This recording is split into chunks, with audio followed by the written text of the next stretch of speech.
This webcast continues in Worksheet 1D, where we are practicing creating linear models, and this webcast looks at problem number 2.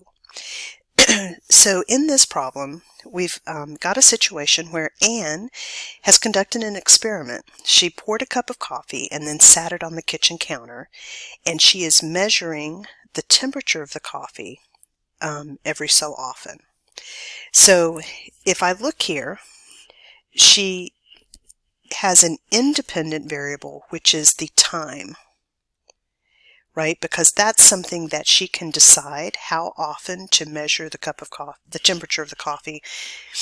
And then the variable that she is not sure how it's going to respond, that's the dependent variable. That's the temperature of the coffee.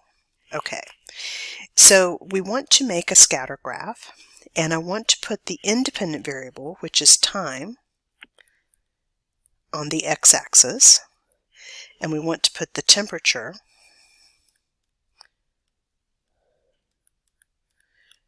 on the vertical axis. So this is going to be temperature of coffee versus time. That would be the title of our graph. Now I need to create a scale for each axis. So there are 15 squares on each side of this graph paper. It's 15 squares by 15 squares. So for the x-axis, the largest value of time is 300. So if I take the 300 seconds and divide by the 15 squares, I can see that each square I'm going to get 20 seconds per square. Okay, so that worked out nicely. It was a nice round whole number. Doesn't always work out that nicely, but I can go across, and I'm starting at 0, and each square is 20. So maybe I'm going to number every 3. So here's 60, here's 120, 180, 240, and 300. Okay, I've labeled my x-axis. Now let's look at the vertical axis. The largest temperature is 93.6. So I need something bigger than 93.6. Let me just round that to 94. And again, I have 15 squares on that side of the paper. What do I get when I take 94 divided by 15? It's not a nice even number. It's 6.26. Okay, so I'm going to just round this to 7. And so each square is going to be 7 degrees C per square. So let me, again, I'm starting at 0, and maybe I'll go again by 3s. So this is 21 degrees Celsius, 42, 63, 84, and 105. Okay, so we've got our axes labeled.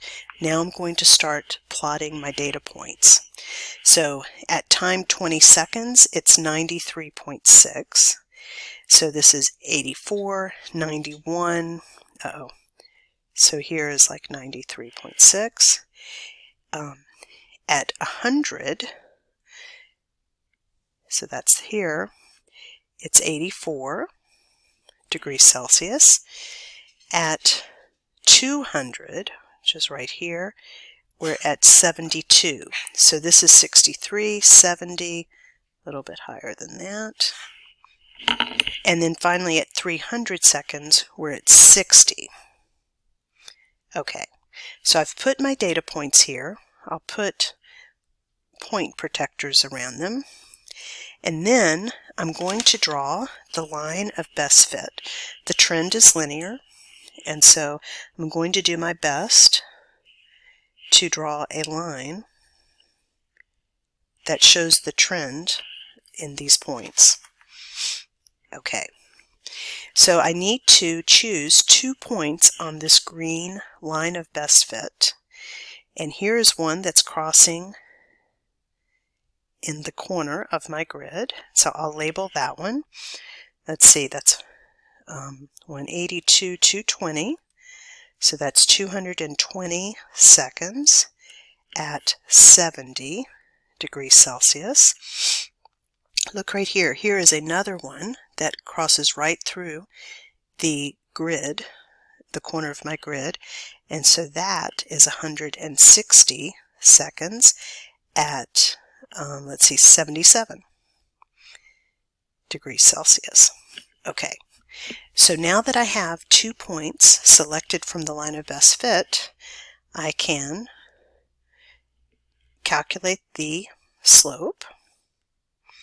It's going to be the change in the y's, so that's 70 minus 77 degrees Celsius over 220 minus 160 seconds.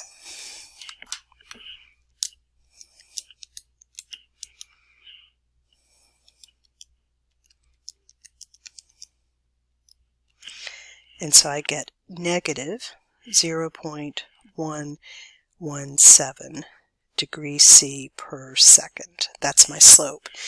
I need to estimate the y-intercept.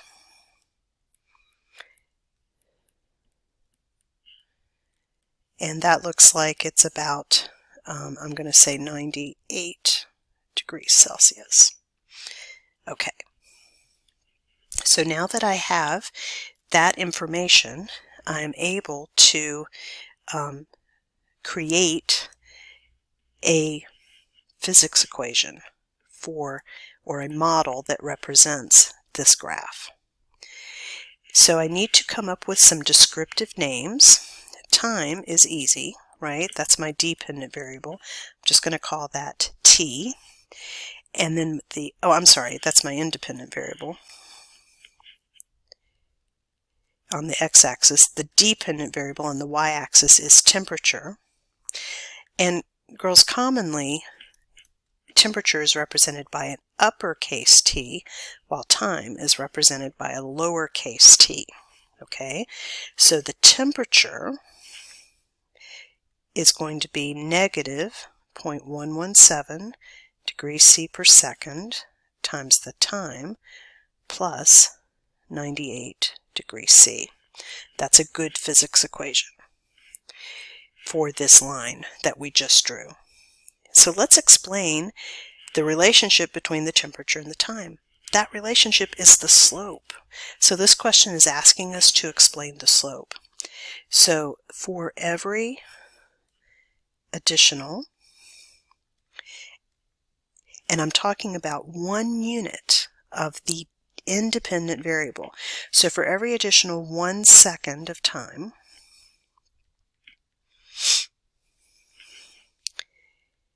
the temperature of the coffee, it's decreasing, right? Because our slope is negative, so it decreases by 0.117 degrees Celsius. Okay, so now that we have explained the slope, and we've got this nice physics equation, let's use it to make a prediction. How much time will it take for the coffee to reach a room temperature of 20 degrees Celsius? So this 20 degrees Celsius, that's T, uppercase T. And so I'm going to plug in that value for the T.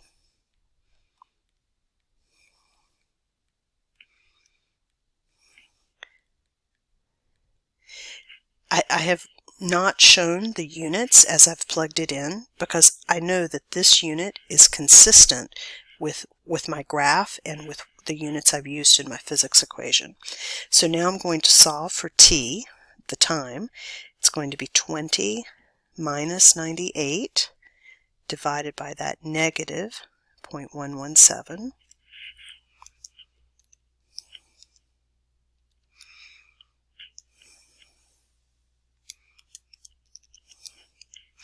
and it's going to take 666.67 seconds for the coffee to reach room temperature.